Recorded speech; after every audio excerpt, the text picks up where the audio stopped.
Connaissez-vous le programme social des Gilets jaunes? Non pas celui qui résulte des 42 directives du peuple, dont Mélenchon et ses partisans s'illusionnent. Non, je veux parler du vrai, celui qui ressort de la conférence de presse de Maxime Nicole. Barbe rousse et casquette vissée sur le front, ce cavalier volant, virtuellement parlant, a parlé, réellement, et le masque est tombé, forcément. Écoutez plutôt, nous adressons cette allocution.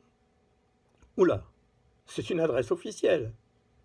Galvanisé par les médias, ce cavalier volant s'est senti pousser des ailes dans le monde réel.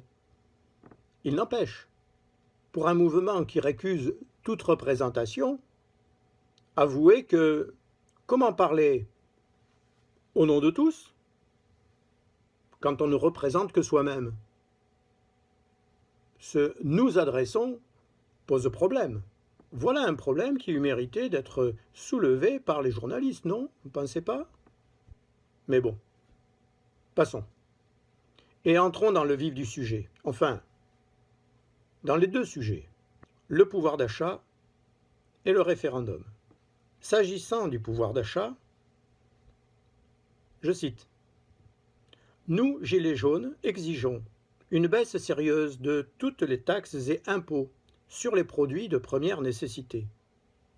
Avoir le souci du peuple qui souffre, c'est bien. Sauf si cette baisse des recettes prive ce même peuple des aides de l'État. Attendons donc de voir. Outre ces baisses d'imposition, les Gilets jaunes souhaitent, je cite encore, être libres de payer des impôts raisonnables. Oui, vous avez bien entendu, libres de payer des impôts raisonnables. Autrement dit, si l'impôt ne vous paraît pas raisonnable, eh bien, vous êtes libre de ne pas le payer. C'est un peu comme si vous deviez payer le spectacle à la sortie, suivant que le prix vous semblerait juste ou non. Et qu'attendiez-vous de ce cavalier volant? De la rationalité? Enfin, les Gilets jaunes, je cite, ne veulent pas vivre des aides de l'État. Logique. Moins d'impôts, moins d'aides. Mais j'avais cru comprendre que ces Gilets jaunes parlaient au nom du peuple qui souffre. Alors, pour mieux m'instruire, j'ai été voir du côté de la seconde liste, d'inspiration Front National, intitulée « Ce que veulent les Gilets jaunes » et qui circule également sur le réseau. Je ne prendrai que 2 mesures sociales. Écoutez bien. Versement du salaire complet, c'est-à-dire du salaire brut, avec pour corollaire la suppression totale des charges sociales.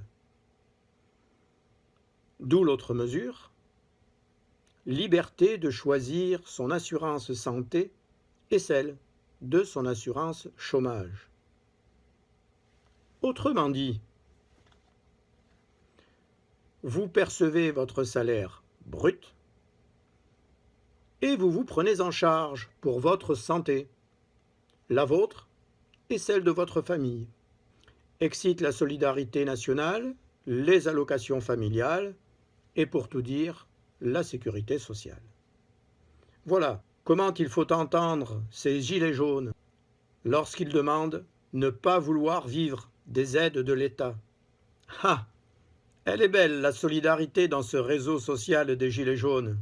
Et pour tout dire, elle me rappelle étrangement celle de Reagan ou de Margaret Thatcher et même de Trump. En fait, elle est toute relative. Et oui, quand tombent les masques, la solidarité nationale disparaît. Quand tombent les masques, un programme politique transparaît. Voilà ce qu'il ressort de la conférence de presse de ce cavalier de l'extrême. Voilà ce que les sondages feignent d'occulter. Voilà ce à quoi les journalistes pourraient s'interroger. Vous avez aimé le programme social des Gilets jaunes? Alors, vous allez adorer le RIC, au carrefour des extrêmes. À suivre.